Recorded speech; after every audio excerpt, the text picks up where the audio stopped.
Hello, ഇവിടെ ശർക്കര ഉരുക്കാൻ വേണ്ടി വെച്ചിട്ടുണ്ട്. പിന്നെ ഇന്നലെ രാത്രി കുതിർത്ത് വെച്ചിട്ടുള്ള അരിയാണ് കേട്ടോ, പച്ചരി.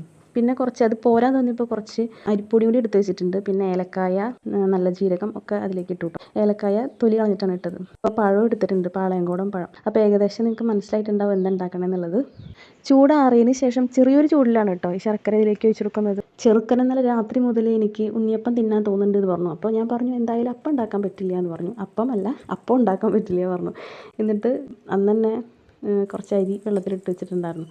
പിന്നെ അങ്ങനെ ഉണ്ടാക്കാൻ തുടങ്ങിയത്. ഇത് ഒരു കൈ കൊണ്ട് ഞാൻ വീഡിയോ എടുക്കുന്ന കാരണം കൊണ്ടാണ്, അല്ലെങ്കിൽ പെട്ടെന്ന് തന്നെ മറിച്ചിടാനൊക്കെ പറ്റിയിരുന്നത്. 4 മണിക്കൂർ റെസ്റ്റ് ചെയ്യാൻ വെച്ചിട്ടുണ്ട്. അതൊക്കെ അതിന് ശേഷമാണ് കേട്ടോ അത് ഉണ്ടാക്കുന്നത്. ഈ തേങ്ങ ഇങ്ങനെ നുറുക്കി വെച്ച് ഞാനിതിങ്ങനെ ഫ്രൈ ചെയ്തിട്ട് അതിലിടാലോ എന്ന് കരുതിയിട്ട് നുറുക്കുമായിരുന്നു. അപ്പോൾ പറഞ്ഞു എനിക്കിതൊന്നും വേണ്ട എന്ന് പറഞ്ഞിട്ട് പറഞ്ഞപ്പോൾ പിന്നെ ഞാനതങ്ങനെ വെച്ചു. എനിക്കും വലിയ നിർബന്ധമൊന്നുമില്ല വേണമെന്ന്.